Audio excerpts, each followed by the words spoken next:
In Lancaster Falls, a small town in the countryside where everyone knows the name of the baker and the make of the neighbor's car, there worked a man who no one took very seriously. Harold Parker, or simply Hal, as he was called by his closest friends. He was a mechanic at the municipal garage, a place with a constant smell of grease and a radio playing 70s rock. Hal had lost his sight in a motorcycle accident 10 years earlier, but he didn't give up his job.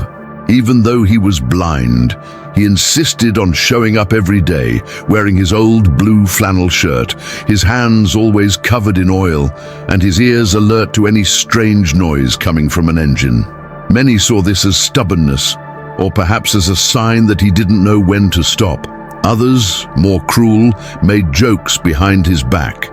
They said he was only there out of pity for the owner of the garage. But Hal didn't care. At least, he pretended not to care.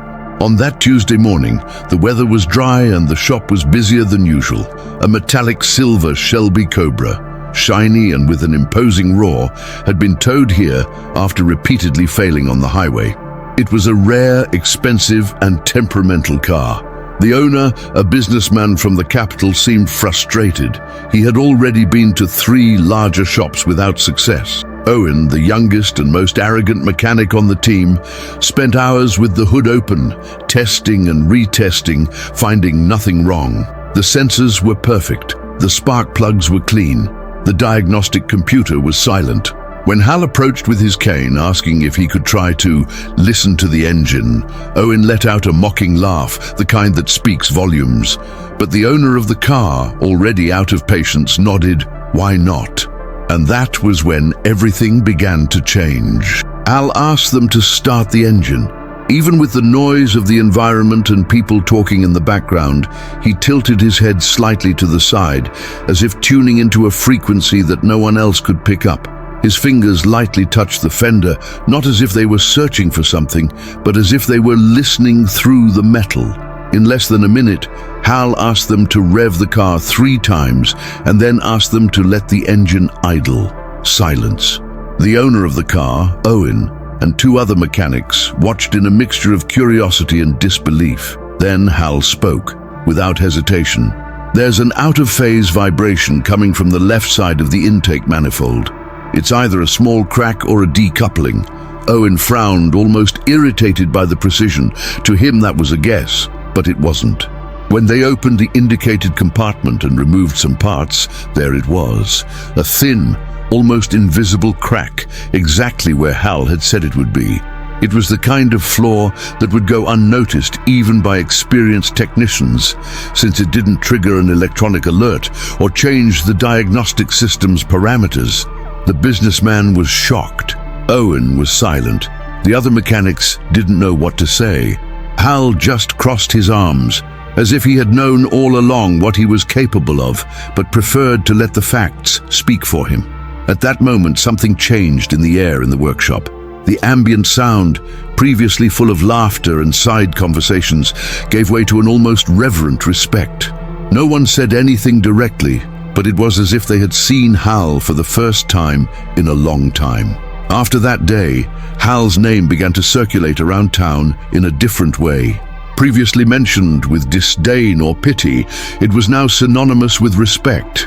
The businessman made a point of spreading the word, telling other classic car owners and collectors about the blind mechanic who could hear engines like no one else.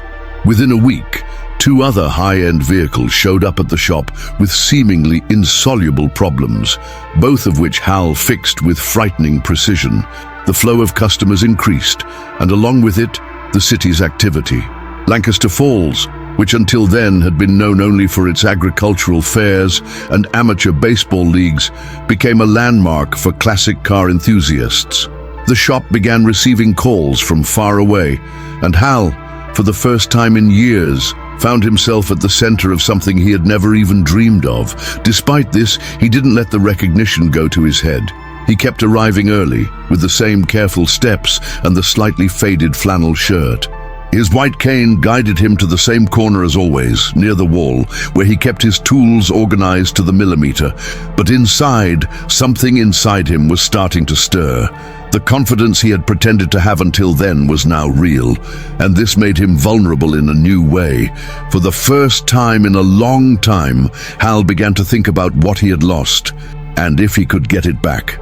That was when a representative from an ophthalmological institute in the capital showed up at the workshop with a proposal.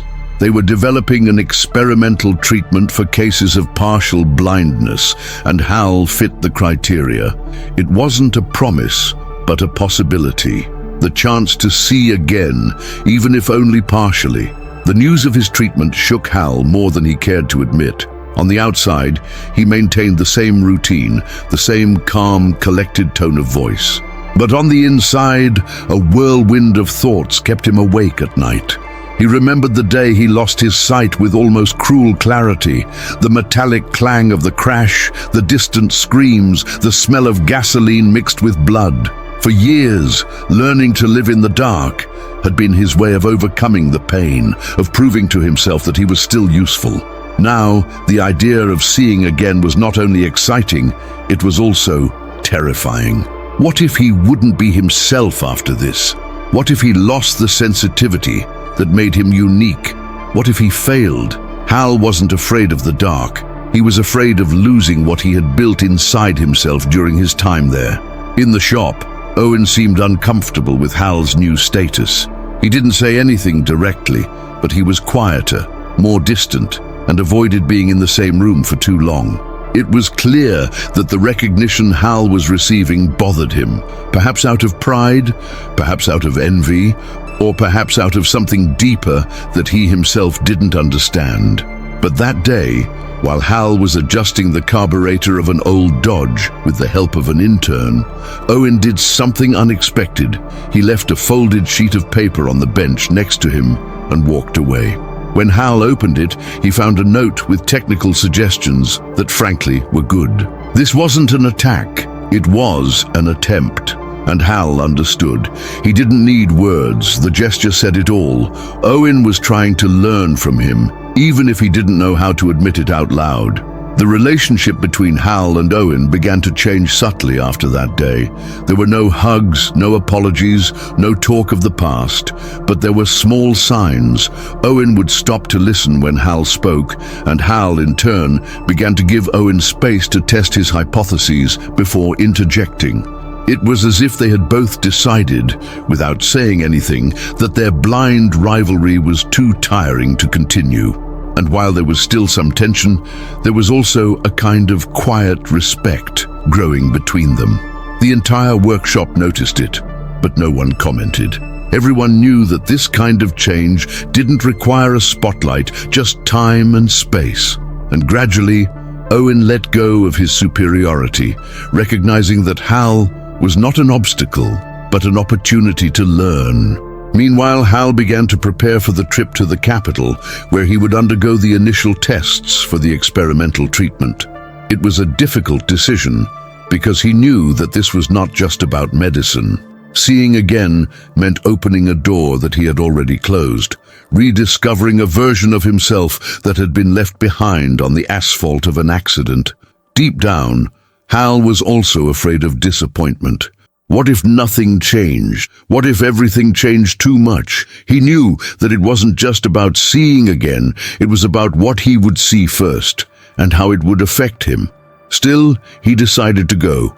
He asked for 3 days off and packed his backpack alone, as he did with everything.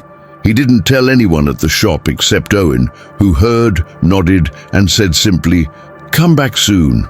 In the capital, Hal was greeted by a medical team that seemed more curious than confident. The procedure wasn't surgical at the time. It would be a series of tests to see if he could benefit from an implant that stimulated specific areas of the retina that were still active. The equipment, the technical terms, the flashing lights he couldn't see, everything was new and at the same time distant. During the exams, the doctors spoke to each other in neutral tones, trying not to create expectations. Hal remained silent, sitting with his hands firmly on his knees, listening to the sounds around him with the precision of someone who had always needed them to navigate the world. When a doctor asked if he was nervous, he simply replied, I just want to know if I still have a chance." It wasn't desperation, it was determination. By the end of the second day, the results showed that he was a viable candidate. The treatment was still in clinical trials, but the data indicated that he might regain some vision, perhaps enough to distinguish shapes, lights, or even identify faces. It was far from the promise of full vision again, but it was something.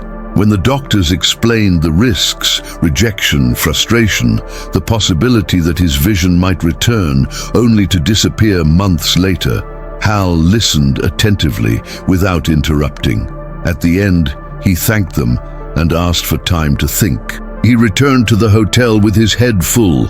He sat by the window for hours, trying to remember his mother's face, the color of the car he had been driving when he had the accident, the tools he had used before he learned to identify them by touch. He knew that none of the images were clear, but the desire to see at least a trace of it was real. And now, perhaps it was possible. When Hal returned to Lancaster Falls, the shop seemed different.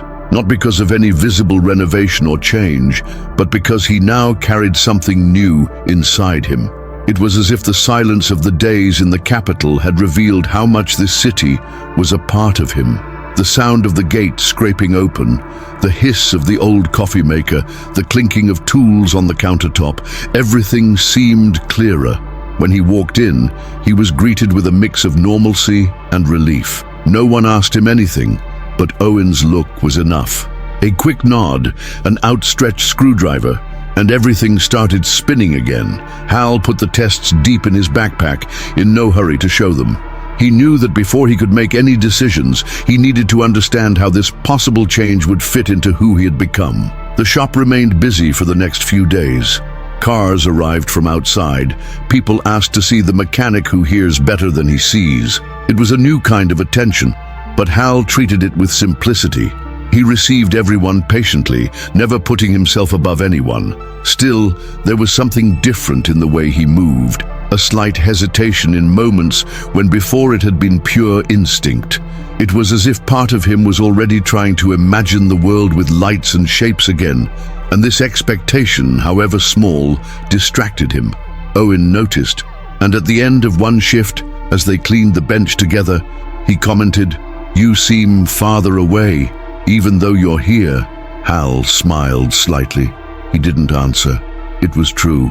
He felt that, for the first time in years, he was in two places at once, one with his feet in the shop, the other looking toward an uncertain, but for the first time, visible future.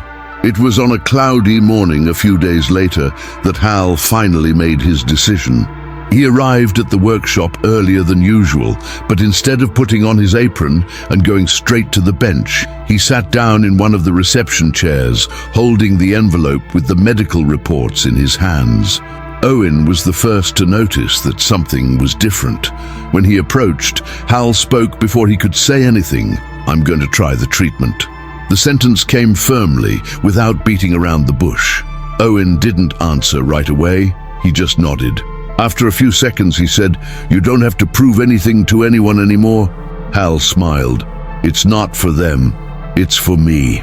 And at that moment, the silence between the two carried something rare, mutual admiration, not as rivals, but as two men who understood that courage is not in never falling, but in deciding to keep going, even without guarantees that it will work. The following weeks were a mix of anticipation and preparation. Hal began to gradually step away from the intense routine of the workshop, training the new intern to take over some of the duties. Owen, oddly enough, was the one who got the closest. They began to exchange technical ideas more frequently, and Hal began to realize that the young man, despite his gruff manner, had talent and attention to detail. They formed an unlikely but effective pair. The community also got involved. Local merchants, old customers, even the mayor organized a small fundraiser to help Hal with the costs of travel and follow-up treatment. No one asked, no one campaigned on social media. It was spontaneous. When Hal found out, he was silent for a few minutes. Then he said simply, "We think the world isn't paying attention, but it listens more than it seems." The day of the operation arrived with clear skies and an almost symbolic silence. Hal traveled alone, as he always did, carrying only a small backpack and the papers folded in the inside pocket of his jacket. The procedure was delicate but brief. He woke up hours later, still groggy from the anesthesia, with a cloth covering his eyes. It would be a few days before the doctors could assess the results. As he waited, Hal thought about everything he had built without seeing. His reputation, his profession, his identity. What if all that changed? What if, when he regained his sight, he lost the sensitivity that made him unique? These doubts gnawed at him, but he also knew that no one grows without taking risks. When they finally removed the bandage, Hal saw something. It wasn't clear nor magical, but it was real. A blur of light, still timid shapes, but they were there. For the first time in years, he saw an outline, a shadow, the movement of a hand holding his. Back in Lancaster Falls, word had spread before he'd even arrived. When he first walked into the shop after his surgery, everyone stopped what they were doing. Hal, now wearing sunglasses and still moving cautiously, was greeted with shy applause and expectant glances. He didn't say much. He just smiled and walked over to his workbench as if nothing had changed. But something had, and everyone knew it. He still couldn't see clearly, but he could already make out shapes, lights, soft colors. It was a new beginning, not just for his vision, but for a new way of living. Owen walked over, handed him a piece for analysis, and for the first time asked sincerely, "Want to help me understand this noise?" Hal held the piece up to the side of his face and smiled sideways. "Sure, but now maybe I'll take a look too." Over the next few months, Hal underwent visual rehabilitation sessions while maintaining his position in the workshop, now sharing tasks with Owen and guiding the younger ones with the patience of someone who understands that talent is not born ready. His vision gradually improved, enough for him to recognize faces up close and differentiate colors more clearly. But curiously, this did not diminish his hearing. Quite the opposite. He began to combine both senses masterfully, hearing noises that others ignored and now being able to visually confirm what he had previously only intuited. This made him even more precise, almost surgical. Customers continued to come from far away, but now not just to see the blind mechanic, but to learn from someone who had transformed a limitation into a skill and then into a tool for collective transformation. Hal was no longer just a technician, he was a reference. Even with his vision partially restored, he never stopped using his cane, not out of necessity, but out of respect for his own history. It remained there, next to the bench, as a reminder of everything he had overcome without seeing. And when asked if he regretted having undergone the treatment, Hal would often answer with a restrained smile, "I had to try, not to see the world as it is, but to see how far I could go." And the respect he had built in Lancaster Falls did not come from miracles, but from courage, from not giving up when everyone said it was crazy to continue. And now, looking out at the crowded workshop, hearing the sounds he was so familiar with, and slowly seeing what he had only imagined before, Hal was certain of one thing: overcoming was not in regaining his sight, but in never having stopped believing that there was still something to discover.